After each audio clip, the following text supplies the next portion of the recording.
Noémie. Bonjour Elisabeth. Alors vous êtes assistante sociale et j'ai eu l'occasion de lire votre mémoire que vous avez fait dans le cadre... J'ai repris mes études il y a 4 ans et donc je rentre là en Master 2 psychologie à Rennes. D'accord. Un mémoire sur le travail. C'est ça. Sur le capitalisme. Travail et discours capitaliste. Comment le sujet peut loger son désir.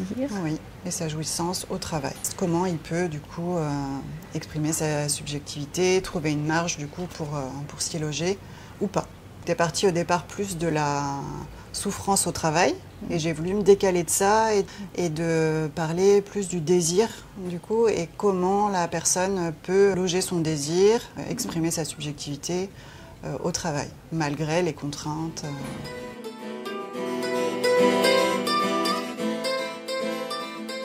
Donc, je suis partie d'un psychologue qui s'appelle Christophe Dejour, qui du coup en fait parle d'écart qu'il y a entre le travail réel et le travail prescrit. En fait, comment dans cet écart-là, cette marge, la personne peut être dans l'inventivité, la création, pour faire face en fait à ce qui dysfonctionne, aux contraintes, etc.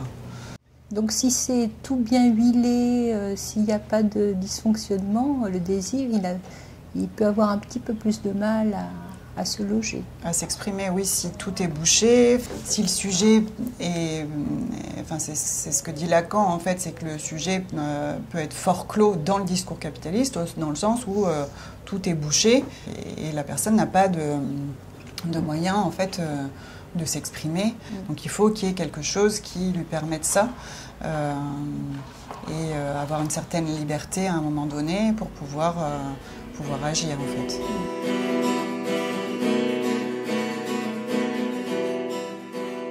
On pense à l'usine quand vous parlez comme ça. Oui, en fait, je suis partie vraiment j'ai voulu me décaler de mon travail, en fait, dans le milieu hospitalier. Donc, je suis partie d'un contexte totalement différent pour pouvoir avoir plus de recul. Donc, j'ai parlé plus particulièrement du travail à l'usine, où en fait, effectivement, tout est cadré, huilé, pour qu'il n'y ait rien qui dépasse, qu'il n'y ait pas de faille du sujet humain, en fait, voilà. Pour que tout aille vite et qu'il y ait plus de productivité. Donc effectivement, dans ce cadre-là, c'est encore plus compliqué que dans d'autres travails, quoique après, il y a les protocoles aussi qui essayent de tout cadrer dans d'autres milieux aussi. Mais du coup, dans l'usine, c'était plus paradigmatique en fait de ce qui peut se passer pour un sujet au travail quand tout est cadré et qu'il n'y a plus d'espace en fait pour faire autre chose que visser un boulon par exemple comme dans Charlie Chaplin, quoi. Oui. Aussi, il y a des films de fiction qui traitent de ça. Je pense au film de Bong Joon-ho, là, par exemple Mickey 17, où il est remplaçable. Et je crois que le terme de remplaçable, il y est à un moment donné dans le mémoire que vous avez écrit. Oui, en fait, le sujet est remplaçable du coup surtout à l'usine. En fait, ça ne s'arrête jamais. En fait, il faut que tout roule et que tout le monde sache faire chaque tâche pour que ça fonctionne et qu'il n'y ait pas de faille, en fait.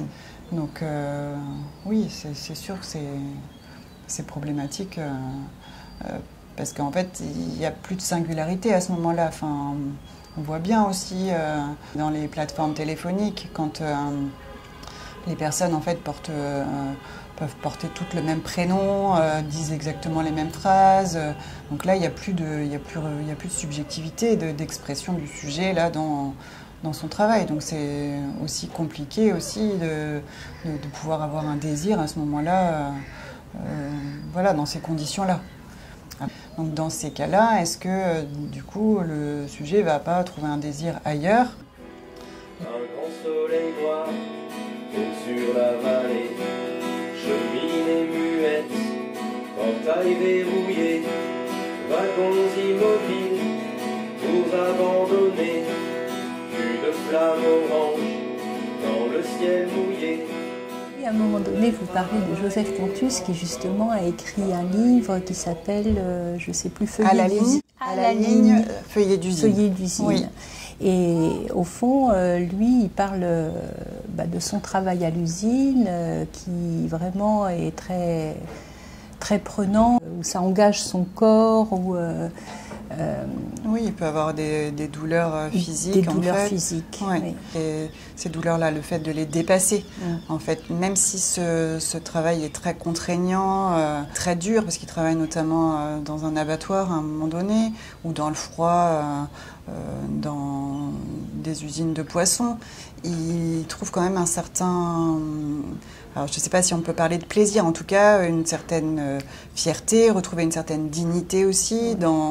Et le fait de l'écrire aussi apporte pour lui une reconnaissance aussi par l'autre, en fait, ce qu'il n'a pas forcément à l'usine. Enfin, la reconnaissance le fait qu'il soit remplaçable, on ne permet pas d'avoir une reconnaissance de par ce qu'il peut apporter, lui, de particulier dans son travail.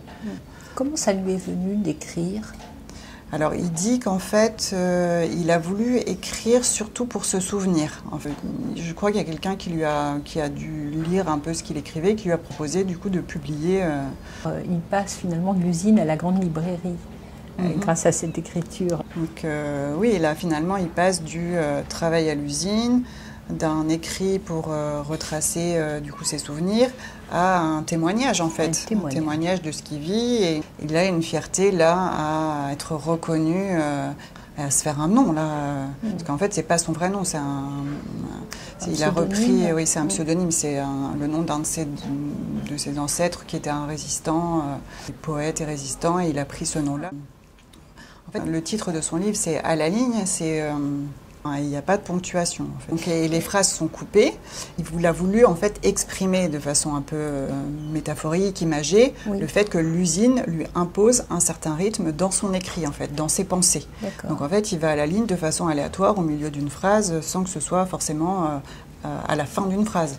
Il y a des fois un mot sur une ligne, des fois la moitié d'une phrase.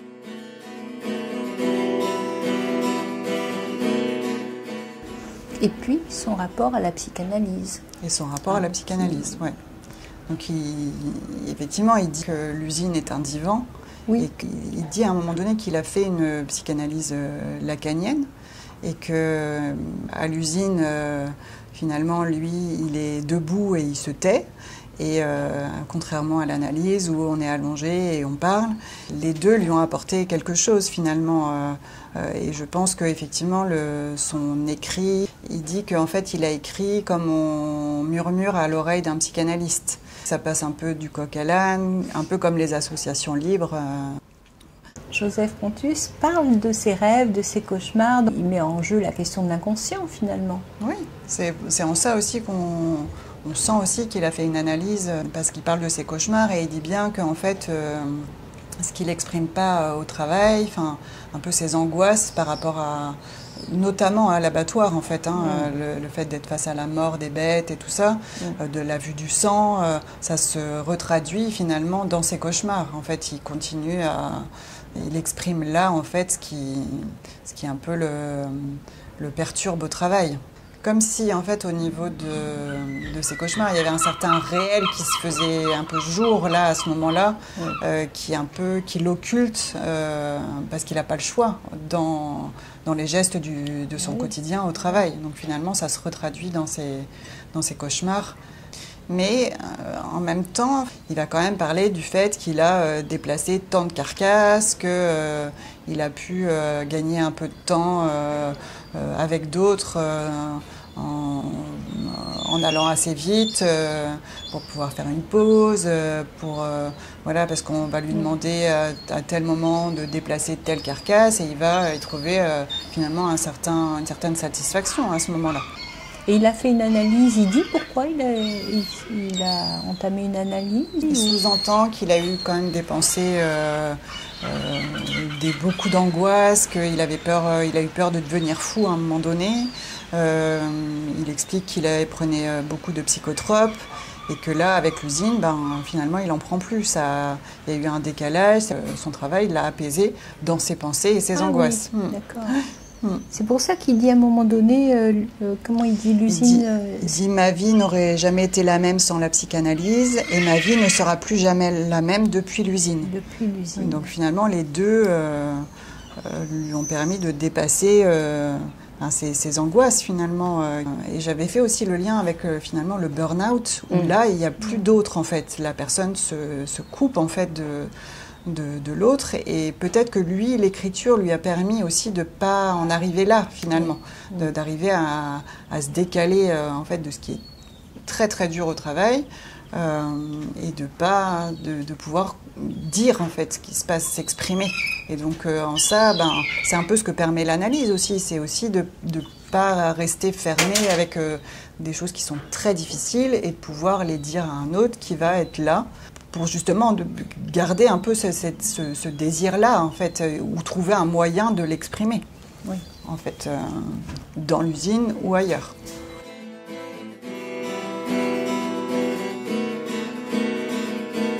En tant qu'assistante sociale, au fond, vous avez eu affaire à des personnes qui parlaient comme ça de leur travail?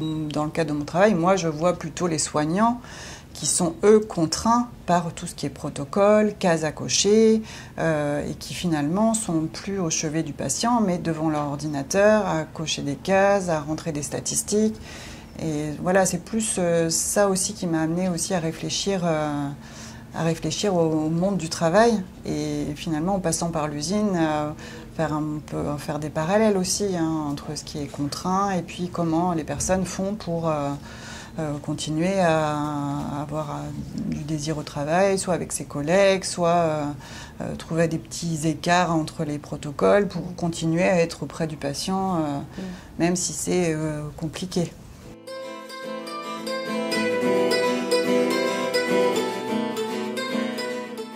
Et voilà, et moi, dans le cadre de mon travail aussi, le fait d'être en analyse m'a permis aussi de me décaler aussi de ce que je voyais uniquement dans ce qui était contraint, le manque de moyens, que tout soit un peu déshumanisé au niveau des partenaires, des formulaires à remplir qui prennent beaucoup de temps.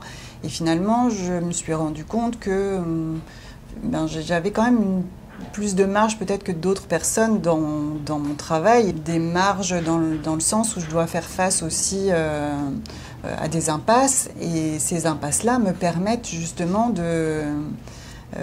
d'être un peu créative ou de trouver des solutions, et ça c'est satisfaisant quand on arrive du coup à résoudre certaines choses, à arriver à être à l'écoute de personnes qui n'ont plus d'oreilles en fait pour les écouter, puisque il y a toutes ces plateformes téléphoniques où elles doivent répéter tout le temps la même chose.